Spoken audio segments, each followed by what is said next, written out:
I'd like to welcome everyone to the NGO Major Group side event at the HLPF 2020. You will see that we have just posted the agenda in the chat. This is being run as a webinar format, and so only the speakers will be visible on the video.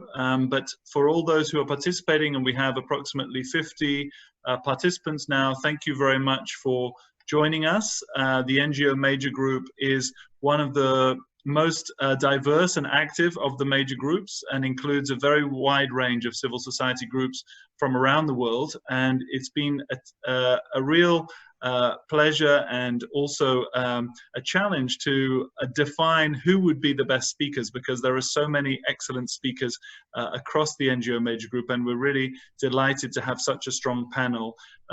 Myself, Ollie Henman, I am here to help to support on a technical side and to add comments. Please do feel free to add your comments through the chat or through the Q&A.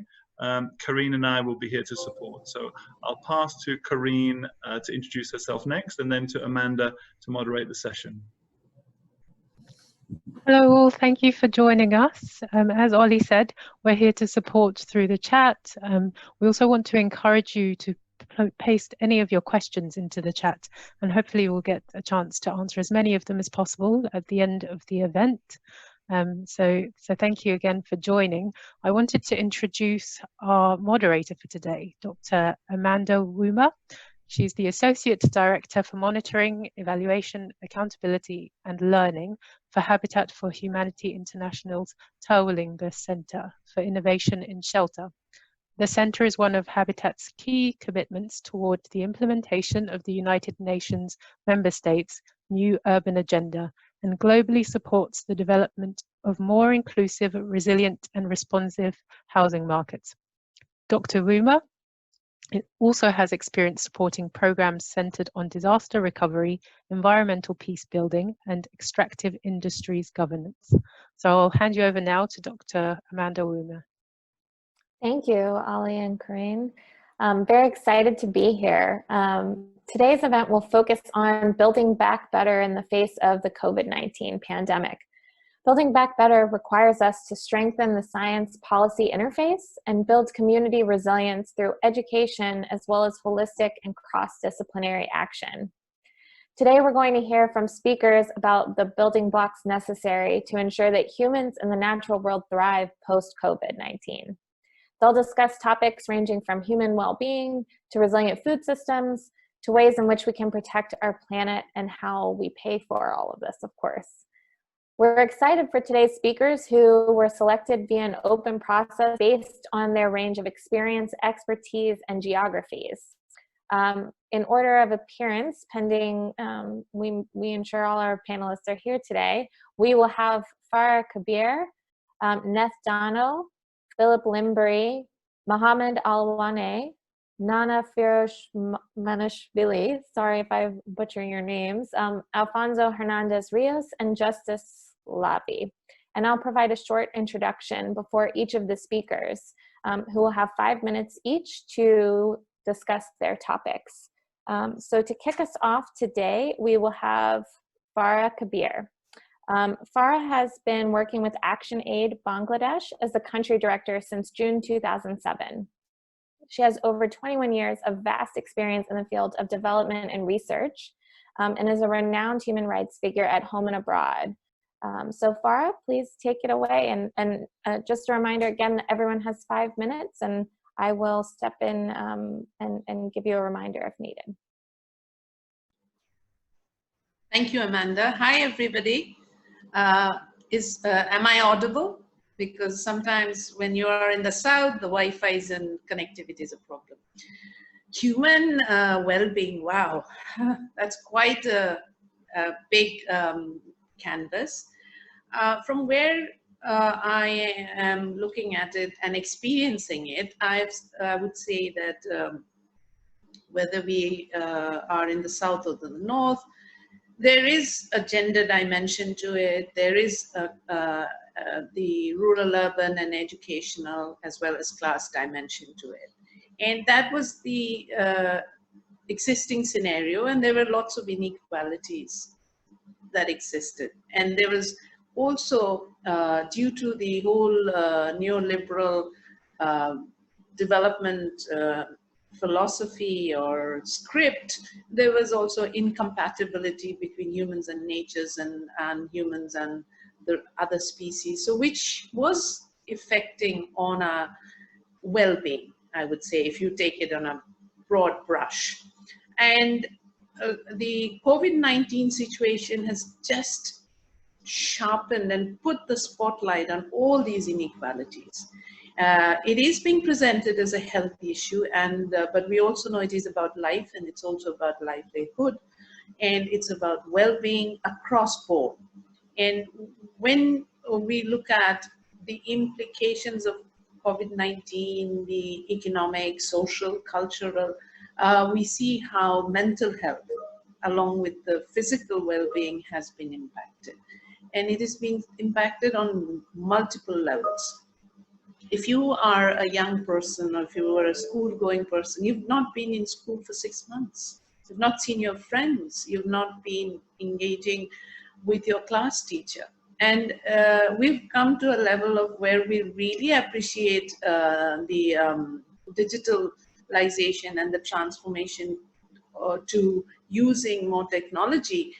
But there is a need for human interaction, the smell, the touch, the being in a space. And so this is, if you're a student, you want to see your teacher, you want to talk to your friends, you want to play with them.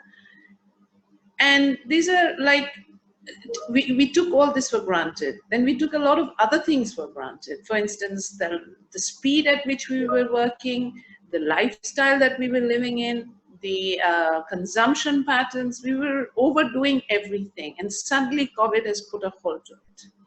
And I think this is an opportunity where we need to look at and revisit our lives, our planet, our actions, and only then we will be able to understand the well-being as a human being.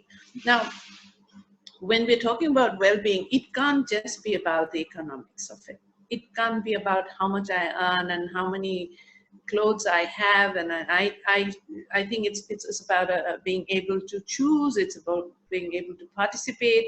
It's about being able to make a decision, to say no when you don't want to do something. But that has not been the pace at which we have been working. We've all been given this script, and where we all want to achieve or aspire for materialistic work. But COVID-19 has put sudden halt to it. But what it has also done, as I keep saying, that has sharpened the challenges. And when we are looking across the world, we see that young girls are again being married off, and there's a lot of child marriage that's happening. We are seeing an increase in domestic violence and violence from close partners, intimate partners. And some of the research that we have done recently with young people, with women, they were like, one of the statistics was 1,600 women in urban settings said to us that they had never experienced domestic violence prior to COVID-19 lockdown. And this is one scenario where how can we expect well-being or a complete individual or a person who is able to manifest their creativity when they're under such stress? Then what we have also seen is that in countries of the South, there are a lot of people who are in informal economy, who are in informal employment. And overnight, they lost their jobs. So the whole livelihood pattern has been disrupted. And that means that there's insecurity, food insecurity, health insecurity, accommodation, housing insecurity, social protection is gone missing. And in those circumstances, human well-being is being seriously threatened. Therefore, given that I have 5 minutes, I don't want to end on a negative note. I think this is also an opportunity. We have seen that in disasters, how women-led responses have been effective, how community-led responses have been effective, because they understand what they need. Our policymakers, but more often than not, they are coming up with suggestions and policies which have not been pro-people. It has not been pro-women, not been pro the diverse groups that we have. It's one broad brush used for everybody. That doesn't work. We need to understand that we have to have multiple alternatives for multiple realities. Moreover, this is an opportunity to appreciate the nature, environment, and look at climate justice. We must come up with solutions which are sustainable. We can't repeat the same mistake. Now, that's not going to be easy because we know about the lobbies, we know about the investment, we know about the corporate sector, and so on. So perhaps by listening to all the other speakers, we'll find some ways of how to address the climate injustice and how to become more sustainable, green, and fair. Thank you. Thank you, Farah. Thank you for that. Next, we'll go on to Neth Dano about responding to economic shock. Neth is a researcher who has extensive experience in development and policy work on issues of agriculture, agricultural biodiversity, biosafety, climate change, and environmental governance in Southeast Asia. And go ahead and take it away, Neth. Yeah, thank you, Amanda. I will have to limit, of course, the presentation to 5 minutes, but just to give you a warning that I was only informed about my topic last night, but it's been a joy to put together this statement. Just to introduce this aspect of the discussion to start the exchanges with the participants, particularly on responding to economic shock. And just to brush up on our economics, like economic shock is an unexpected or unpredictable event that affects an economy, and that's technically unpredictable change in exogenous factors affecting endogenous economic variables. And we've seen over the past 3-4 months in the ongoing COVID-19 pandemic an example of a real and concrete economic shock that has exogenous, unexpected, which is an exogenous, unexpected, and unpredictable event that would have profound impact on the economy at all levels, from global to national, local, households, and individuals. That's really pretty obvious, and I'm sure those of us working with communities are already seeing this, and we have seen dramatic examples of this economic shock unfolding before our eyes during the pandemic and during the lockdown especially, and as the pandemic continues. Globally, the UN says that millions of jobs have already been displaced since March, when countries adopted different forms of lockdown to stem the impact of COVID-19 on the health system and also strain on the public system. Different sources show that it is estimated that 2 out of every 5 jobs lost in this pandemic may never come back.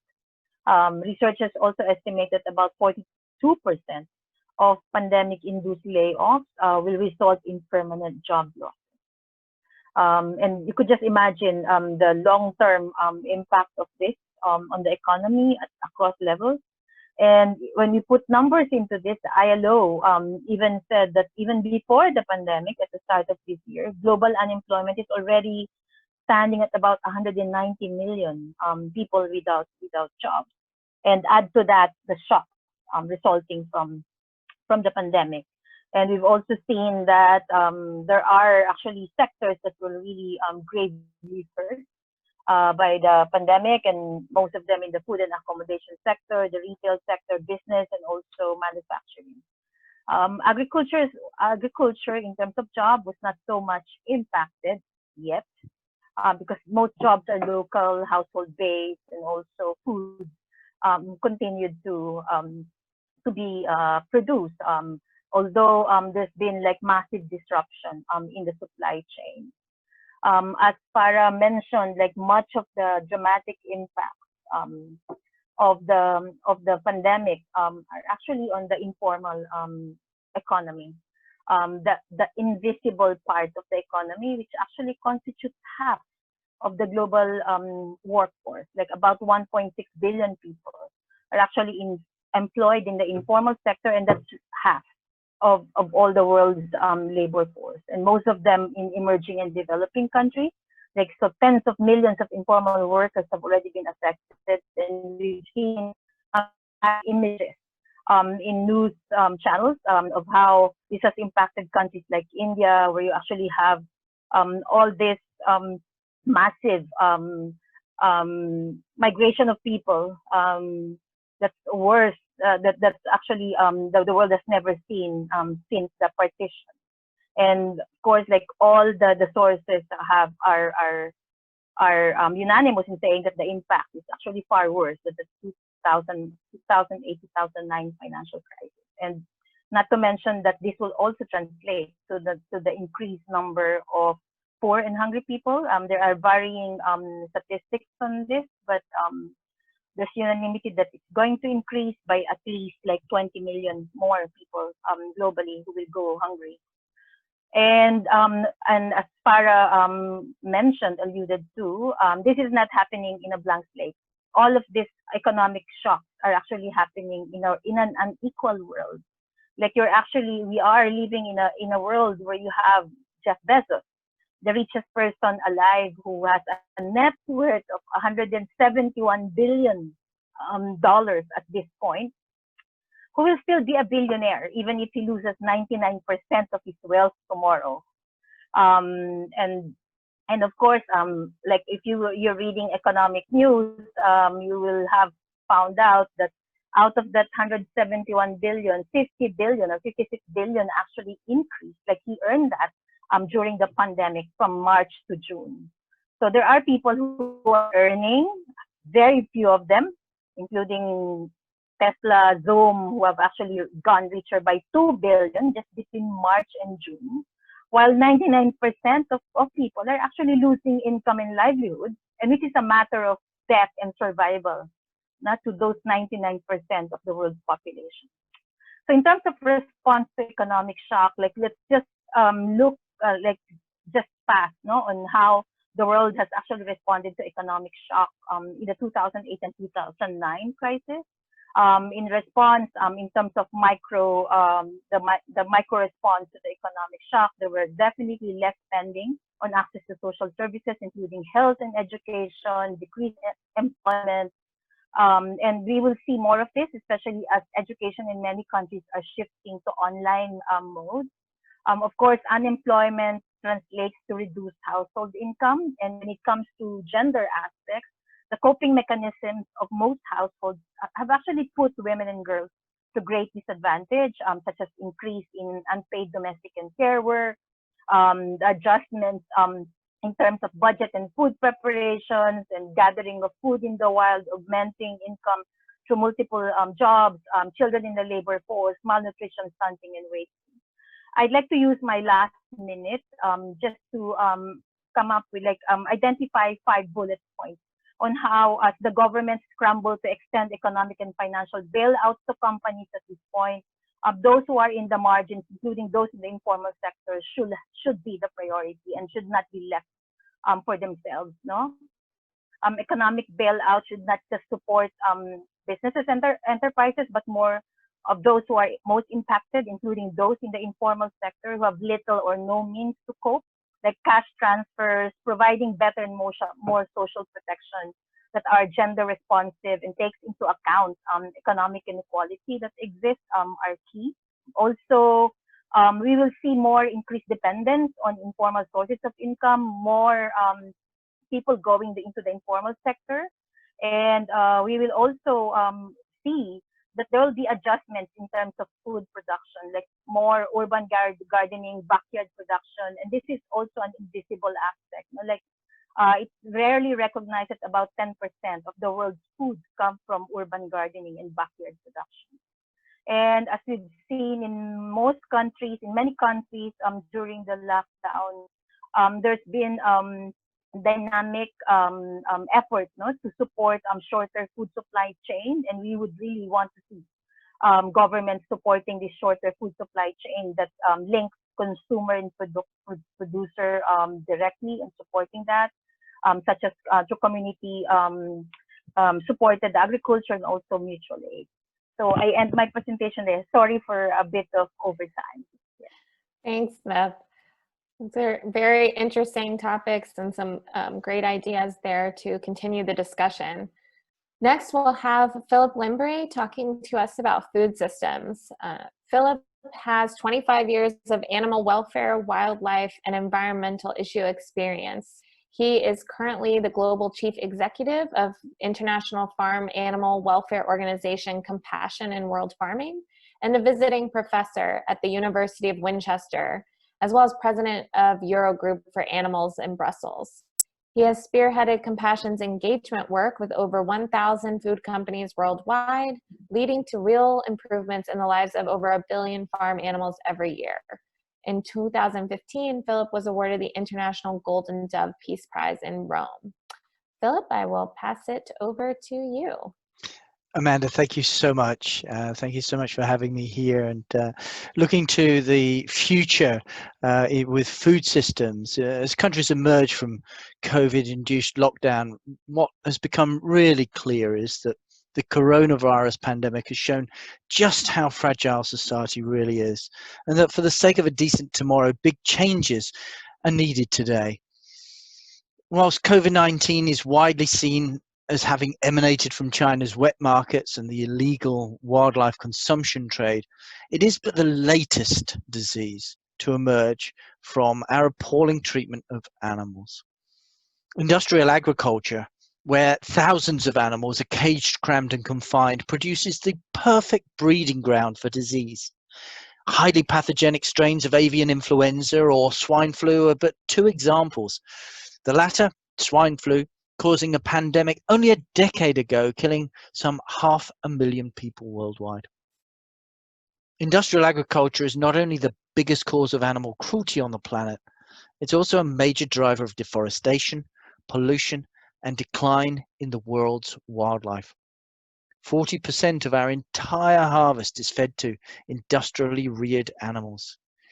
Globally, if we were to put all of the grain fed to industrially reared animals into a single field, that would cover a land area the size of half the United States of America, or the entire European Union. If fed directly to people, it would be enough to sustain 4 billion people.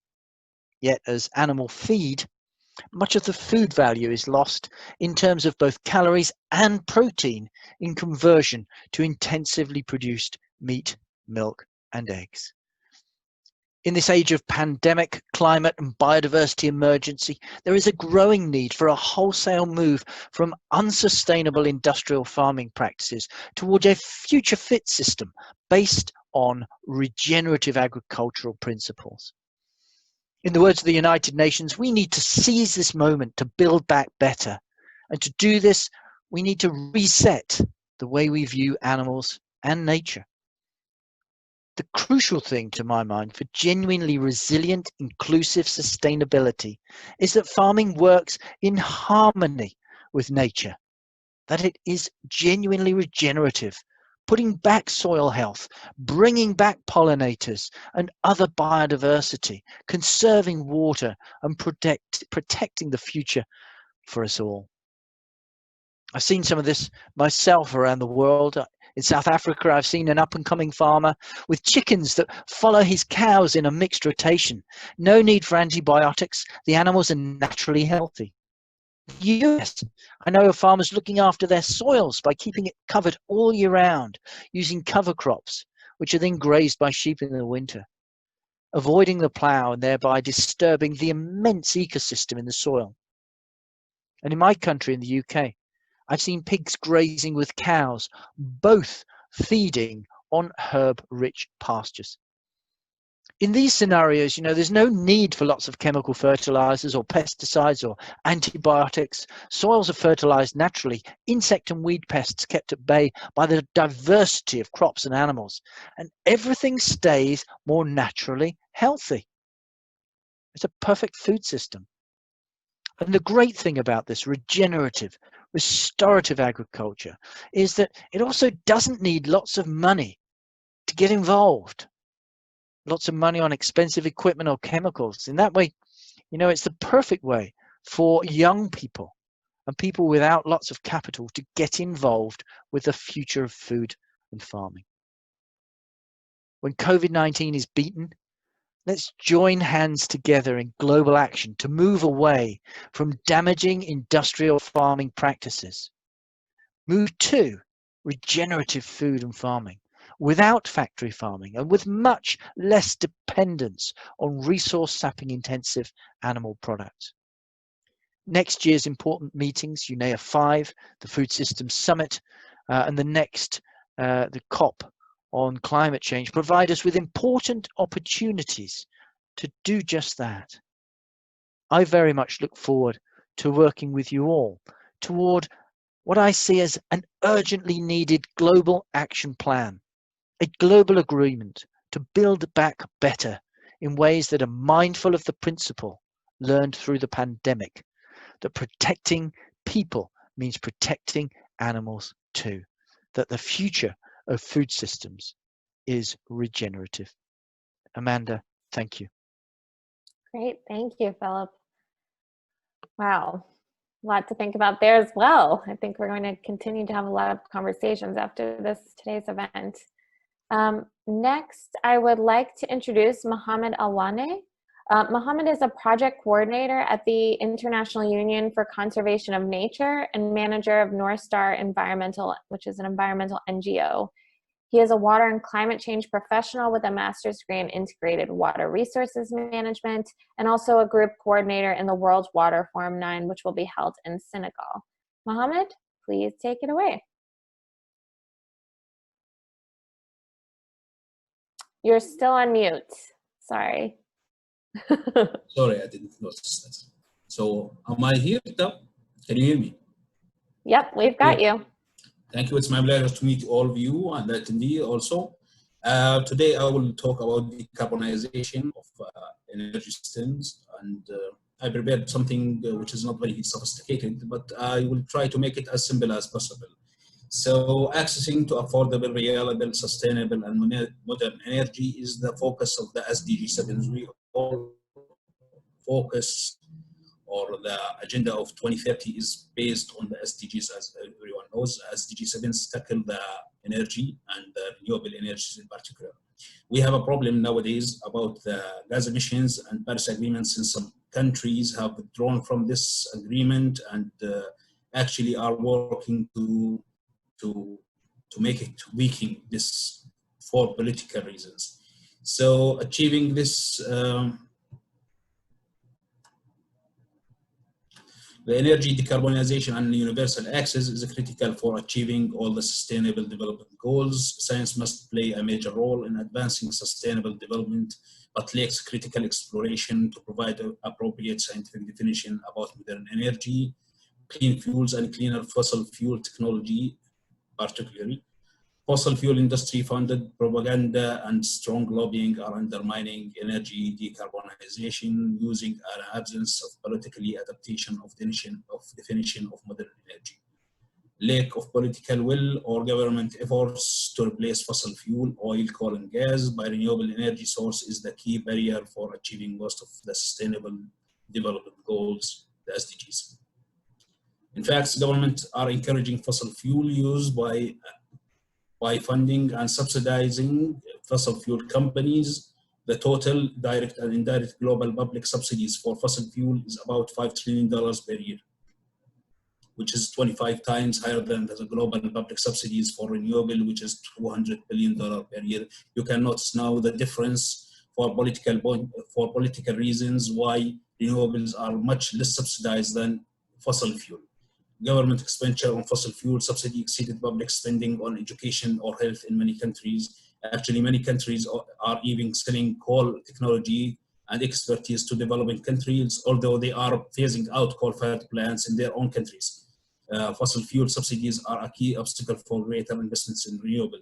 So for internal, we cannot take an environmental plan for the globe based on a country-based level. So when we need to tackle the environment and the emission of the globe, we needed to take it on a global scale. So dealing with each country with its own planning, as we found in the pandemic, we found it wasn't very efficient actually. As we mentioned, the COVID-19, we noticed that the environment in general has become the nature restarted to breathe again. We found that the emissions have reduced very much in the pandemic, and a lot of natural habitat ecosystems are thriving again. The change of working patterns and living patterns during the COVID-19 have supported the environment in many ways.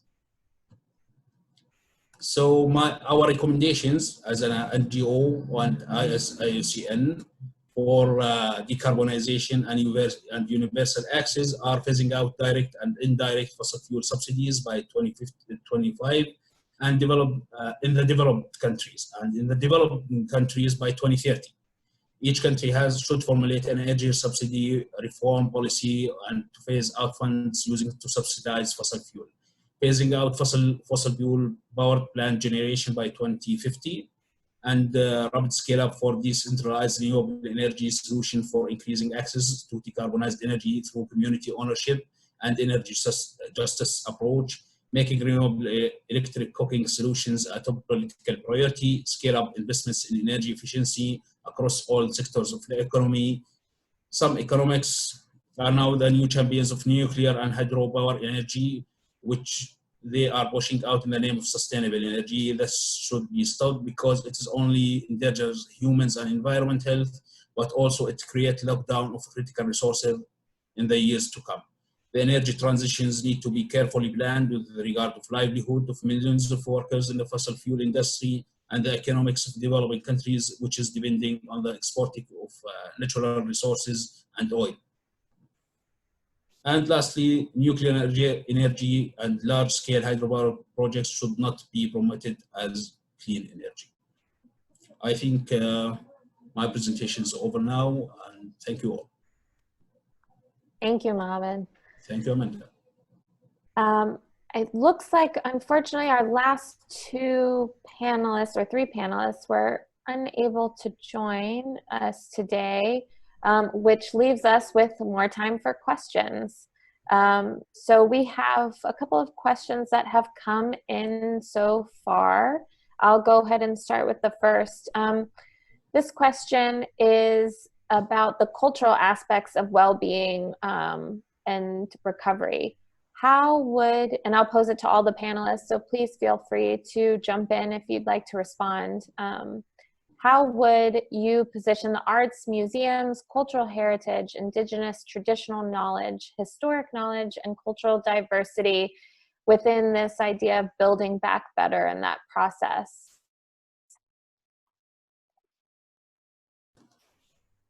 I can jump in this if you allow me. Oh, Philip.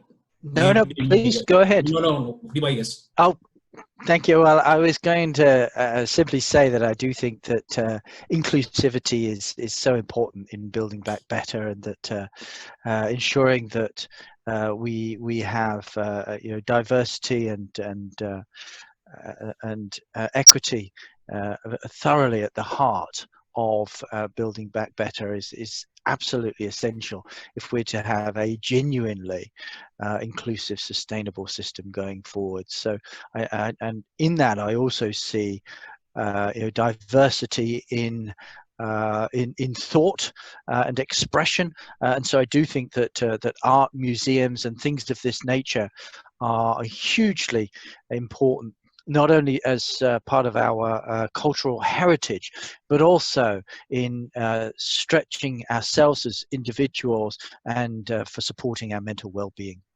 Thank you. Mohamad, please. Oh, thank you, Philip. Well, actually, I just wanted to add that indigenous knowledge and historical knowledge is used nowadays. There's a strong pattern of using it as a natural-based solution.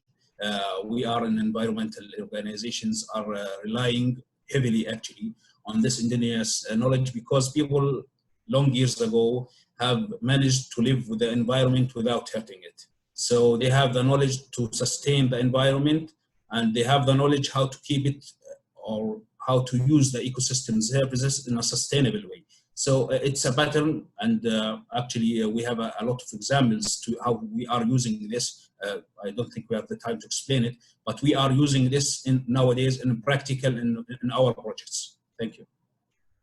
So there are two realities. That one is when the emphasis is going to be all about health and Medicare and loss of jobs and livelihood and economics, the governments will probably compromise any investment in art, culture, museum, and so on. So I think we need to be very alert on that front. And I would echo what my previous speaker said, that we need to understand the strength of art, culture in mental well-being, in learning. And I work a lot on climate justice and water as a resource and water commons. So we've been part of the World Water Museums, and how there's so many virtual museums, and those experiences are amazing. It's not limited, when we created the water museum in a very remote part of Bangladesh, near the people, near the water, everybody was questioning, why do you want a water museum? I mean, museums are made for fossils and things in the past. But we were talking about this is an interactive museum, a learning process. You learn about the water, the use of the water, the river, the music, the songs, the artifacts.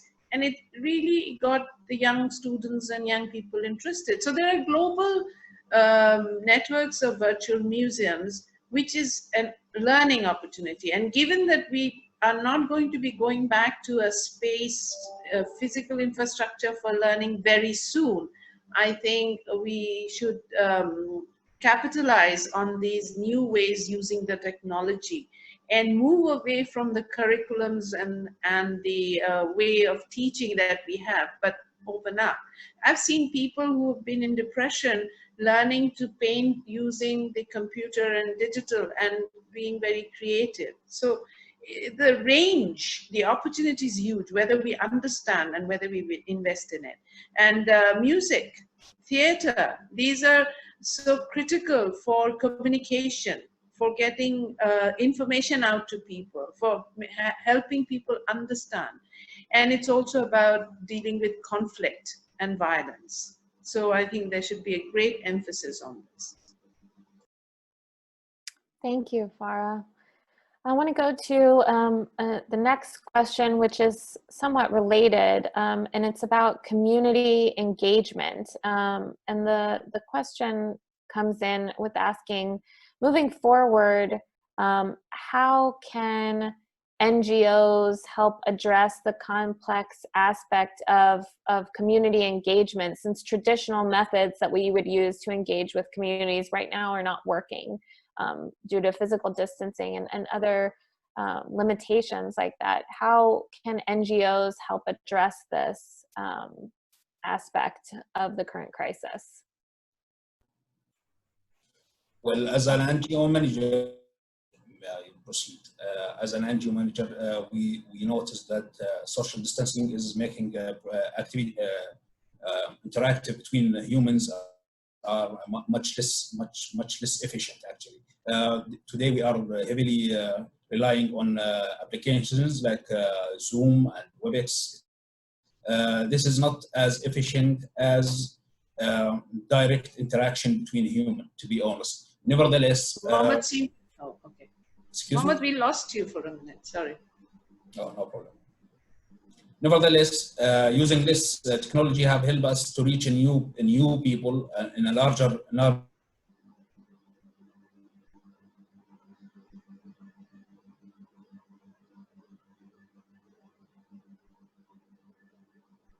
to send it through these applications will address the concerns of the young people due to urbanization, heavily urbanization nowadays. people does not feel the need for the resources or environment because they don't deal with it directly. I mean, not like people in rural areas, for example, or the old people. So he just opened the tap and he find water, or just push the button and he will find electricity. Advocacy, awareness through NGOs. NGOs knows the mindset of the locals and can address things to them much easier and more directly to them. That's my interaction with it. Amanda, is it okay if I come in? Yes, please, go ahead. I think there is no one community that we are talking about for NGOs to reach out to. And so you have to be aware of what is the programmatic interventions may have slowed down, but the communication and messaging part is possible. Like we using the Zoom and other methods to connect where possible. But then also we are working with Rohingya refugees. There's 1 million plus refugees living in Bangladesh that had to flee from persecution in Myanmar. Now, they require services. And so we had to continue maintaining social distancing and protection and sanitization and all the requirements. We still have to go into the camp and ensure that food and water and services, health and all are there. So when we talk about engaging with communities, I think we are also being pushed to look out of the box. You can use community radio, you can do miking, you can use animation, films, it doesn't necessarily mean that everybody has to collect. But also the reality in the South is that not everybody has connection or everybody has access to digital services or computers. So the digital divide has become again very sharp, particularly among communities and between rural and urban. So we'll have to think of a collective way to address this. I'm looking for all of you to, learn from all of you. If I may add, Amanda, to what Mohamad and Farah has actually said, I think we really have to be creative in terms of complementing the digital mode with what can be possible with communities. Like Farah mentioned about community radio. Like there are attempts of some NGOs to really tap community radio and linking that with the digital mode conversations, like to reach out to more people in the community. Also, while there are restrictions in social gathering and also big mass of people gathering, like communities continue to operate in some ways, like group of 5 or 6. That's actually in many easing of lockdown that's allowed. Like in this part of the world, like face mask, of course, has become obligatory. But discussions like those, like that are hinged on traditional mode of conversations, like village level discussions, where actually a group of people with fewer number would be able to discuss issues, to be able to feed into the virtual mode through NGOs and people's organizations should be tapped. So like we could actually be much more creative in trying to fuse the digital with the conventional. Thanks, Neth. Did someone else want to add a point? I was just going to just come in very briefly to say that I think that as NGOs we're having to rapidly adapt our communications and our outreach to the circumstances that have been rapidly moving in recent months, and I think that's going to be a continuation. What I have found is that in some circumstances, actually being able to connect through a digital forum, being able to hold meetings like this one online means that we can actually be more productive and connect more.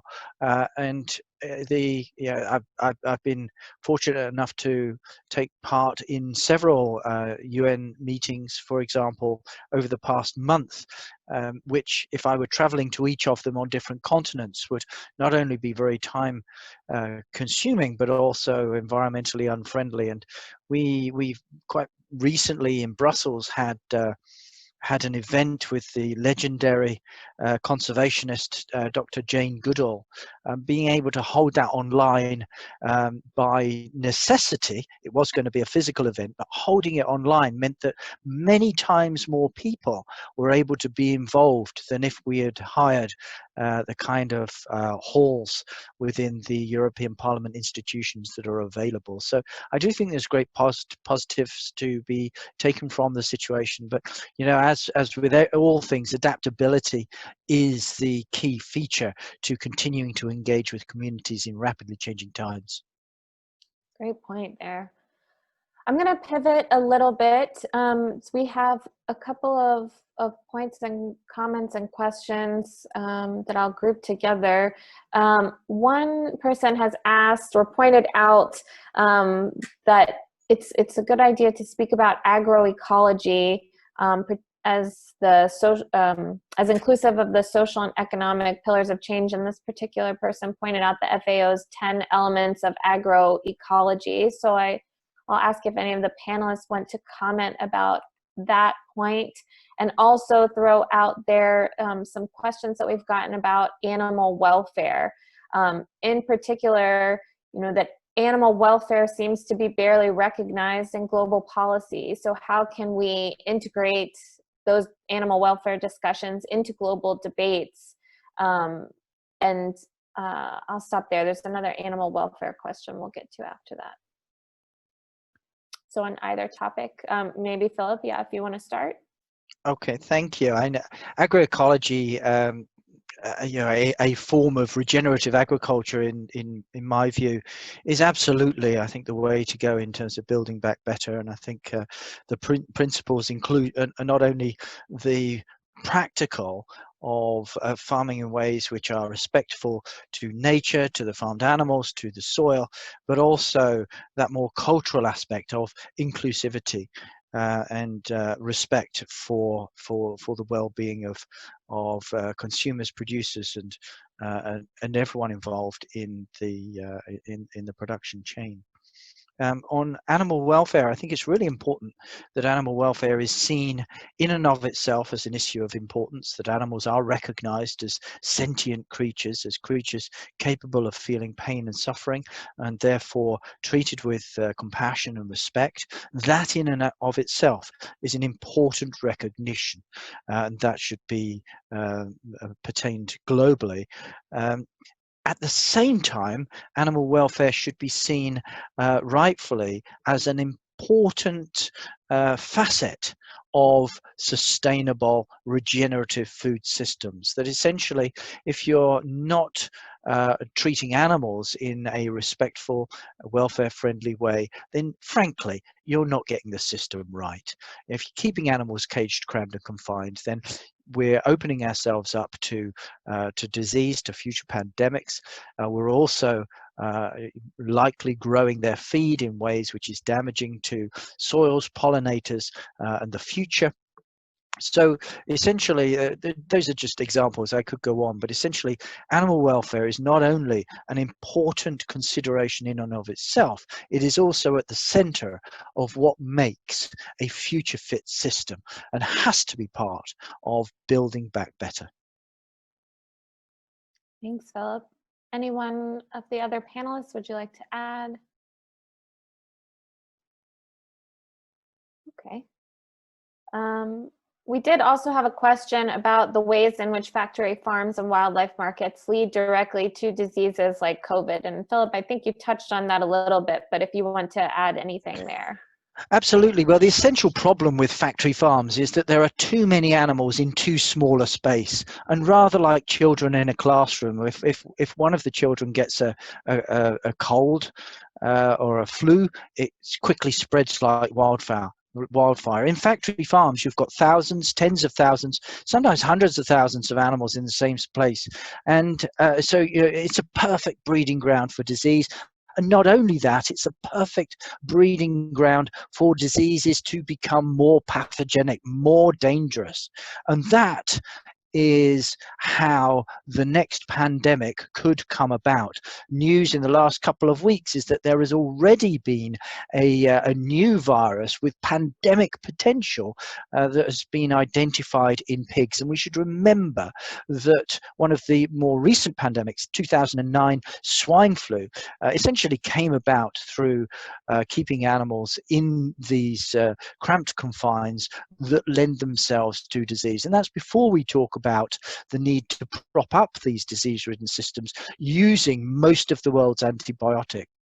And what do I mean by most of the world's antibiotics? I mean 73% of the world's antibiotics are fed to farmed animals, most of them in factory farms. And that is what is leading us to a future which could be a post-antibiotic future, where currently treatable diseases will once again kill. Thanks, Philip. I would just add go ahead. sentence. I think it's also about our understanding about sustainable consumption and production. And if there wasn't a demand, if we were, because the capitalist system and the corporate creates some of this, and we have to review and do check every now and then, what are we eating? Why are we eating? Do we really need that amount of consumption and production? So. Great point there. There are a couple of questions or points that I'm going to group together, but people are asking about particularly marginalized communities, communities that are more remote, how we involve youth and women. So generally just putting that out there to all the panelists, how can we make sure that when we're addressing these issues and having these important conversations, that we are being as inclusive as possible to those that it may be more difficult? I know earlier someone mentioned, we're moving to technology, but not everyone has access. So how do we involve youth, women, remote communities in this dialogue and in these solutions? I think a really key facet is to recognize their fundamental part of the discussion and to bring them in as part of the story. An example that I would give is that I've spent time with indigenous communities in both Argentina and Brazil because I wanted to be able to hear their story, tell their story of what it means to be a proud people that essentially is seeing their traditions, their livelihood encroached by the march of industrial agriculture and deforestation. So I think bringing people in and making them part of the story is a really important part, a really important facet of inclusivity. Thanks, Philip. Would anyone like to add on that? I just want to add that inclusivity to people, to marginalized people, are too much dependent on the political system that they're living in. In democratic and free countries, you can find that their voices are here because their voices are counted in the elections. In developing country and less, let us say, less developed political systems, the marginalized people will suffer more, actually. Now technology is enabling them to reach out and make their voices more heard. Social communication, social networking is empowering them, actually. And I think marginalized people have to be provided with a means and tools to access this technology so they can reach out to people, not only in their country, but all over the world in a global scale. Great point. Go ahead, Farah. Just, Amanda, one thing that is possible is everybody has a mobile phone now. And it's the reach of a mobile phone is huge, and it's an addiction. It doesn't, not that everybody has a smartphone, but everybody has a phone. And with these 3Gs, 4Gs, people are listening to music. So we can use this as a platform, as a means of getting the voices across and creating opportunities for participation. Waiting for the state or waiting for the corporates to do it is not going to happen. I think young people have, you know, been very innovative. They're finding ways. We just need to find them a link with them. Thank you. Thanks, Farah. We have about 2 minutes left. I just want to pose one final question. We have a lot of questions here that we're unfortunately not going to be able to cover in the time today. But the last question I'll ask one or two panelists to comment on is about how we can strengthen coherence in our lives and in our policies. And this particular person asks, what are the nefarious forces acting upon us and how can we counteract them? So I think that's more of a like personal, individual question about how we can act today.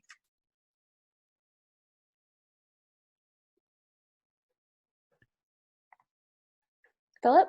Amanda, I would think that you know, one of the important things is to seize the moment personally and as an individual. And you know, in my realm, in the food systems realm, one of the things that we can all do, really, irrespective of other players, is choose 3 times a day to take control of what's on our plate. So ensuring that you know, we eat a more regenerative diet that's going to be healthier for ourselves and our family, and healthier for the environment and for animals. And by that I mean a plant-rich diet, and any meat and dairy in that diet, ensuring that it's pasture-fed, free-range, organic, from essentially a regenerative system, and getting to know local farms and local sourcing, and supporting communities. So I think taking control in our own lives, and also getting involved with organizations that you identify with, and joining campaigns. For example, Compassion in World Farming is essentially a campaigning platform to allow people, individual people, to raise their voice loud and make a difference. Amanda, thank you. Thanks, Philip. I want to be mindful and respectful of everyone's time who's joined today. And unfortunately, again, we weren't able to address all the questions, but there's some really important questions here. And I know this conversation will continue. I thank all the panelists for their time today, and all the participants for your great questions and thoughts. And I'll turn it over to wrap us up to Ali for the final word. Thank you so much, Amanda, and thanks again to all the panelists. On behalf of the NGO Major Group, we're extremely grateful to everyone who's put so much work into this, and so many of those on the task team who got everything ready and came up with this concept, which I think has led to an incredibly rich discussion around those intersecting questions of how we can build a healthier planet and healthier people. This is a crucial moment. I'd also like to thank Amanda for your time and for your excellent facilitation. We, as the NGO Major Group, will certainly continue to keep in touch, and there will be a number of additional interventions, as people are aware, during the VNRs in the coming days, and we look forward to keeping in touch with all of you. Please do reach out if there's anything else that we can do, and I think there's probably enough substance here for at least another whole session on these themes, and we look forward to continuing the conversations over coming weeks and months. Thanks again to everyone for joining. Thanks to you and thank Amanda you and everyone. Bye-bye. Thank you. Bye-bye. Bye. Bye-bye.